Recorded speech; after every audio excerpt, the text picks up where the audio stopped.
You aren't broken and you don't need fixing. You aren't broken and you don't need fixing. You need to find yourself, forgive yourself, and love yourself. And understand that no one is perfect. Not a single person walking this planet is perfect. It does not exist. So embrace the fact that you have flaws and love the things that make you unique. Love the things that make you unique. Welcome to the Prime Life Project podcast, a place to help you unlock your full potential, both mentally and physically, to become the best version of you. Welcome back to an episode of the Prime Life Project podcast. I'm your host, Daniel James, and today I want to talk about body image. I want to talk about body image because we're coming into the warmer months. Everyone's starting to talk about summer bodies and all that sort of stuff, and I feel like when this time of year comes around, if you're struggling with body image, it can be a pretty traumatic time for you. So I wanted to really sort of delve into this today and basically go over a workshop that I shared with my clients a bit of a while ago. And it's probably something I should have spoken about on the podcast before, but I feel like now is a good time to talk about it. And it's also a good time to talk about this as for the first time since I stopped modeling, I'm actually in the process of getting myself back into what I class as good shape. Now, again, I've never been out of shape. So again, I'm taking this with a pinch of salt. However, since my modeling days and when I had such bad, poor body image of myself, which is again funny because I was there six-pack shredded on the front cover of magazines, but actually my body image was at its worst and I was at its most self-critical.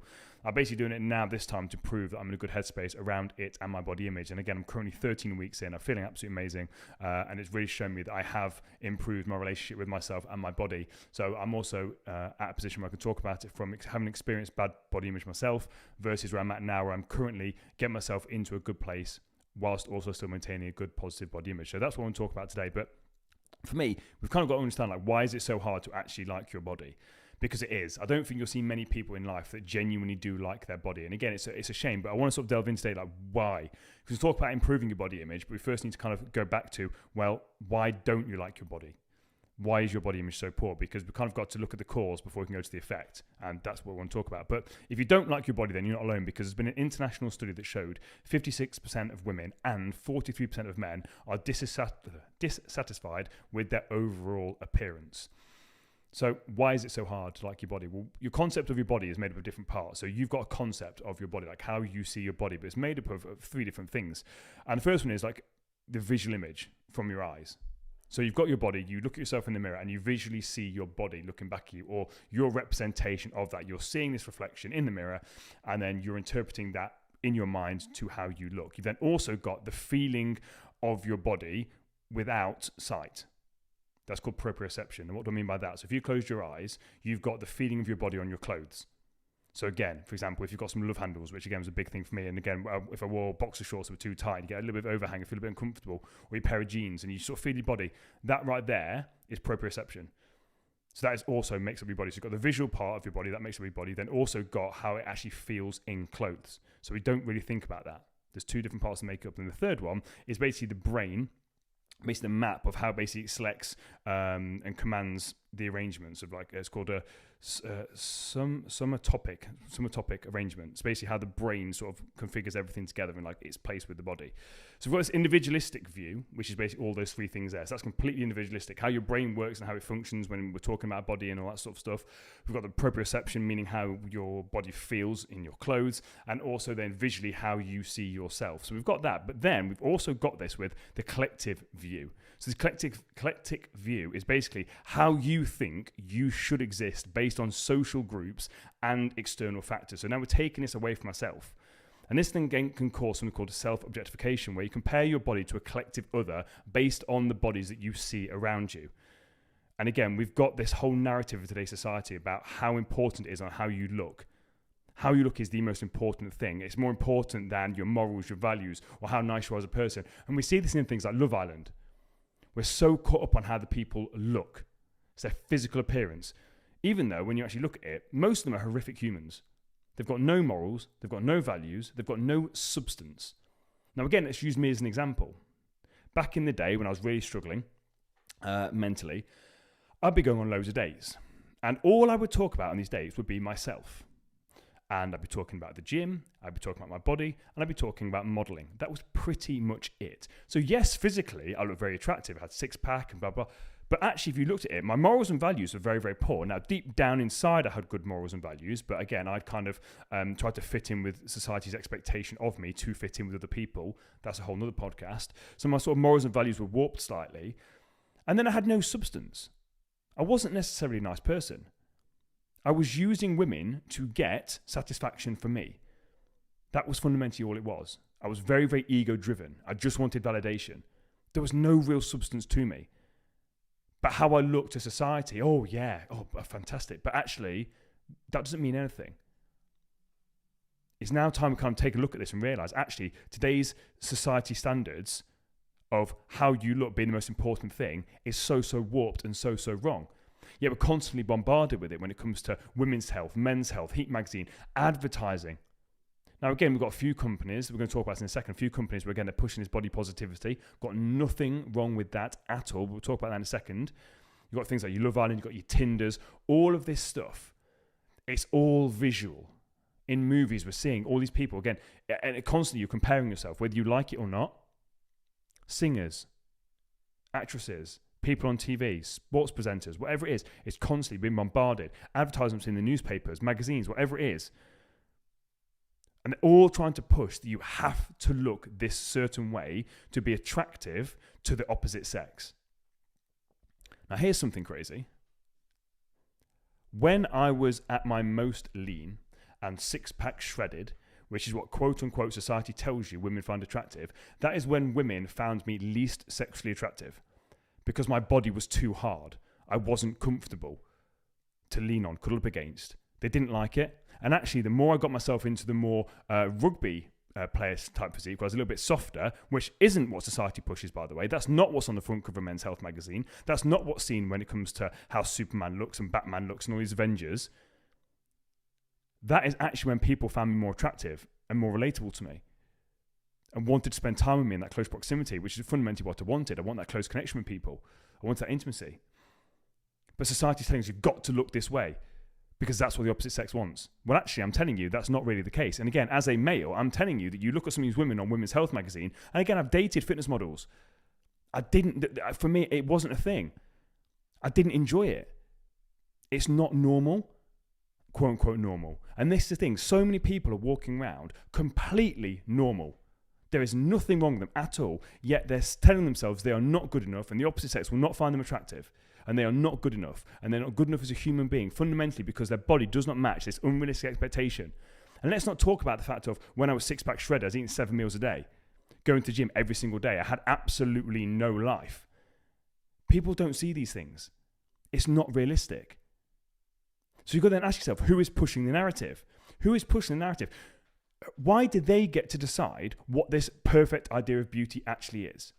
Why did they get to decide that? Because I don't think that they should. It should be on a completely individual basis. Some people like curves. Some people don't like curves. Some women like big arms. Some women don't like big arms. Some women like people that go to the gym. Some women don't like people that go to the gym. Why are we trying to conform?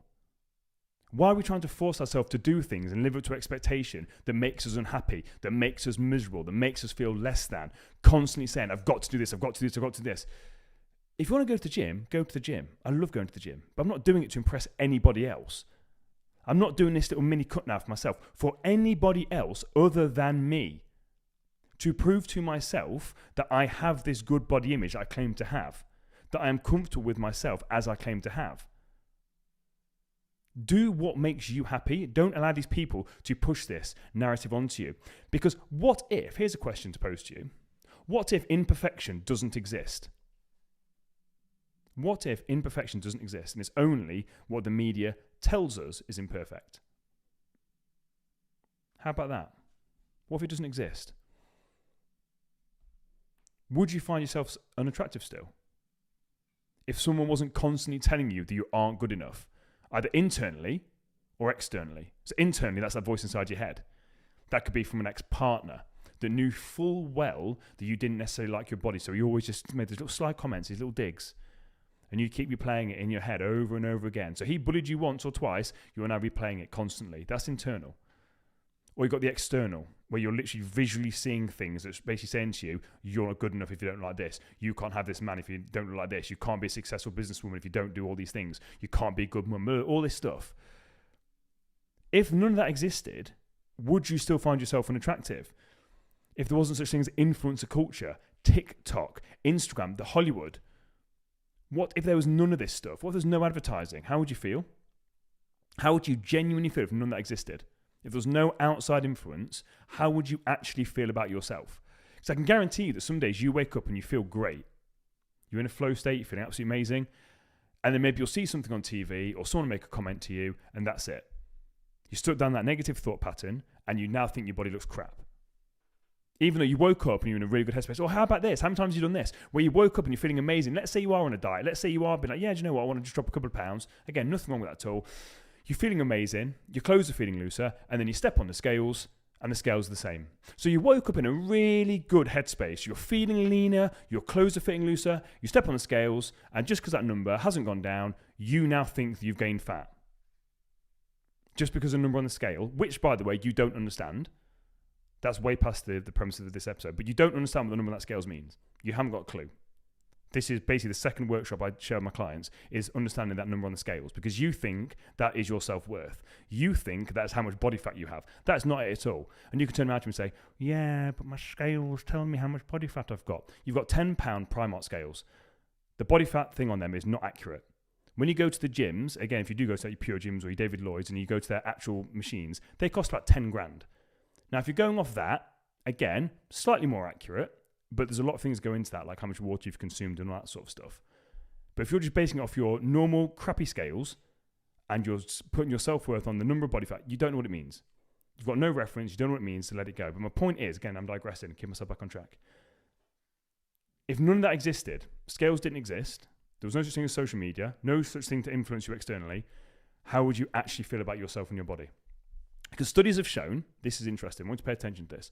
Studies have shown that when you show men and women advertising with models versus just normal household items, that they felt less body satisfaction. Now, let me just reframe this again to make more sense. So you've got advertisements where they've got models, so just models in the advert, okay? So let's say you've got like washing detergent. So they're doing this washing detergent advert. So rather than just having this household item, this washing detergent, you've actually got a model in there, a very attractive, good-looking model with the detergent, okay? So when there's the two together, the model and the household item, they felt less body satisfaction. They felt that they were ugly and they felt that they were fat. Because this is called visual adaptation. And this is why you struggle and why, as I said, the stats at the start, why so many people struggle with body image. Because the more you see or hear something, your sensitivity and perception to it changes. Or our exposure to the perfectly engineered faces and bodies tunes our mind to see that as normal and us as the outliers, especially with social media with all the filters. Because you women know full well these pictures that you're looking at are edited. You know that they're filtered. Yet you still let that voice inside your head convince you that person is somehow better looking than you, even though you know they don't look like that without makeup on because you've seen them. Yet your best friend's there with all the filters, completely done up. You're sat there, just having woken up. You see that photo and then you think that you're somehow ugly. Knowing full well that that's filtered and that is not reality. And you know the same thing happens in Hollywood. You know the same thing happens in advertisements. You know the same thing happens on TikTok, Instagram, all of these things, yet you still allow it to happen. And this is called visual adaptation. You see all of this engineered, constructed stuff thrown down your face constantly, and then you think that you are less than. You think that that is normal and that you're an outlier, when it's the other way around. You are completely normal. They are the outliers. A 2017 study showed participants low body fat bodies and then average bodies. So low fat first and then average bodies. And nearly all of the participants described the average images as larger than they were. Just think about that. So they showed them all of these lean bodies, low fat bodies, and then afterwards, normal bodies, and they thought that the normal bodies were larger than they were. Purely because of that visual adaptation. This is how it works. Understand it's all a game. But let's go back to basics. So fundamentally, as human beings, we need to fit in. We need to fit into social constructs.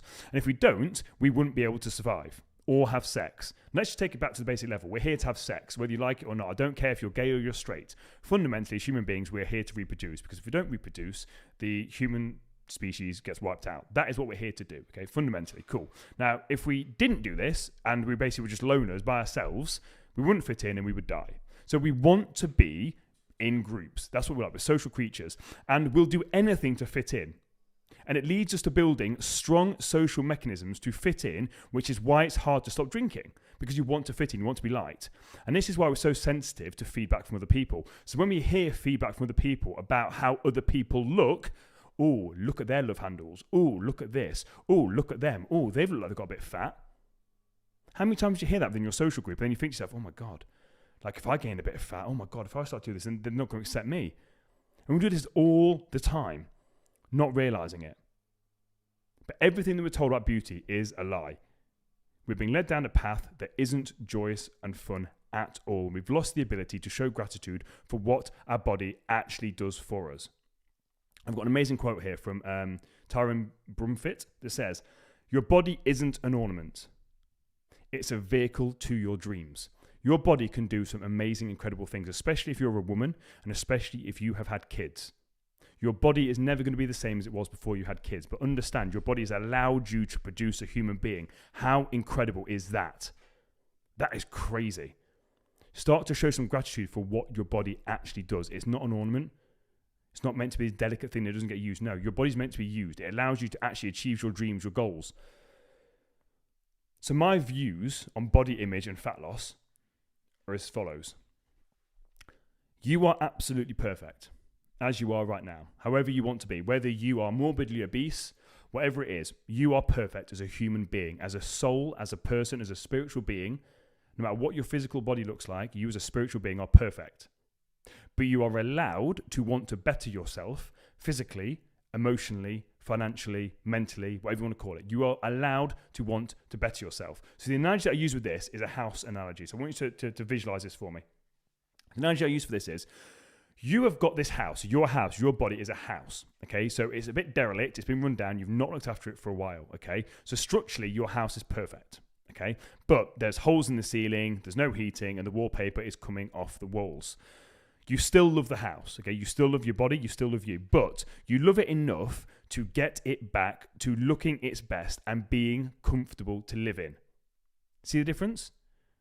You love yourself enough that you actually want to be fit, healthy, and comfortable. Not saying you've got to be six-pack shredded or a size 6, but if you're morbidly obese and you know that you've got about 3 stone to lose to be healthy, longevity, to again, walk your kids down the aisle, to be a good grandparent, to play with your grandkids, whatever this thing is, you're not doing it out of hatred for yourself. You're doing it because you actually love yourself that much that you want to bring this house that you once loved back into good condition. So you need to fix your house up to your standards, not my standards. So I just use here like, oh, if you've got 3 stone to lose. It's not up to me how much you've got to lose. It's your standards, not what society tells you. You can use whatever wallpaper that you like to make it comfortable for you to live in, not society. Such a key thing. Do it for you because you want to do it, to be fitter, to be healthier, to have a longer life, to have a better quality of life. The clients of mine that have lost 70, 80, 90, 100, 120 pounds, the common thing they all say is that actually they were a prisoner of their own body. And actually now they're starting to live. They didn't realize what their body could do because they didn't allow themselves to try. So don't get yourself caught up. You're not doing this for anyone else. You're not putting unrealistic expectations on yourself. You're doing this for you. So here's a few bits of advice on how to actually improve your body image. Number 1, unfollow celebrities and influencers on your social media account. They do not care about you. They do not know you exist. And I can categorically promise you they bring no value to your life. Now, don't get me wrong. There's a lot of celebrities now and influencers. They're starting to be a bit more open and honest about their struggles with body image and all that sort of stuff. I've got no problem with you following those accounts. But you know full well the accounts that trigger you, the accounts that bother you, stop following them. Just completely unfollow them. There is no need for you to be looking at them. It serves no purpose to you. Stop being nosy. Your life, their life doesn't bother you. Just leave it, okay? And start to be around people that actually love and accept you for you. Again, get that sense of tribe and belonging. Maybe you're intimidated about going to the gym. I can categorically promise you that if you are a mum, and again, you just had kids and you're feeling, again, really bad body image, you're feeling really uncomfortable, unsure, Go and join some sort of baby class. Like, I don't know how this works, but again, maybe a new mummy's exercise class or whatever it is, tumble toss, whatever it is, and go and talk to mums that are in the same position as you. In the exact same position as you. And you can, again, create that good support network around you so that you're not alone. Go and spend time around people that actually genuinely do accept you for you. Your good friends, you know the friends. Not the ones that gossip about how people look. The genuine people that genuinely they hear you. They hear what you have to say. They value what you've got to say. Number 3, understand you don't need validation for others to feel good. To feel good. We create our feelings. You can love yourself right now. It's a mindset shift. Remember, your thoughts lead to your feelings. If you want to feel good, you can't get that externally. It's short-lived. You've got to turn inwards. Create that feeling for yourself right now. If you want to feel good, then feel good. Learn to meditate. Learn to be more mindful. Learn to be more present in the moment. Don't wait for things. E.g., I'm going to feel great when I hit a certain weight or a certain clothing size. That's not how this works. You've got to appreciate the journey, and this is what it's all about. Love your body through the journey. So I'm telling you right now, if you're waiting for to hit a certain weight or a certain clothing size, then you'll be happy. I'm telling you right now, you'll find something else that you hate. Whereas if you can right now feel good in the body that you've got, right now, look in the mirror and be content with what you've got. You don't have to be happy, but you can be content. And then every single day, you make a conscious effort to try and improve that relationship with yourself. Because here's the thing, when have you actually genuinely tried to build that relationship back with yourself? I can guarantee that you haven't really tried. Where your attention goes, your energy flows, and you've not put any attention into building that relationship back with yourself. So is it any wonder why you potentially have a bad body image when you've not actually tried to work on it? Oh yeah, but I tried to say nice things about myself once and I felt really uncomfortable. So you just stopped. Okay, so when you started to learn to walk, did you take one step, fall over and then quit? No, of course you didn't. Look at anything you do in life, anything you do, your job. You didn't start day one on your job and know what you know now. It's not how life works. So it's going to be really, really uncomfortable, especially if you've had a bad body image for years. It's going to be uncomfortable, but you've got to give it your attention. You've got to make it something that's really important for you. And when you catch yourself being negative about yourself and your body, apologize. Apologize to yourself and show yourself some grace. Give yourself some grace and then say one positive thing. So when you get out of the shower, if you look in the mirror and like, oh my God, those love handles, I'm so disgusting. Oh, those stretch marks. Oh, they're vile. Catch yourself. Apologize. Apologize to yourself. I'm really sorry. I shouldn't have said that about myself. That's not kind at all. These stretch marks came from actually my body growing a child within me.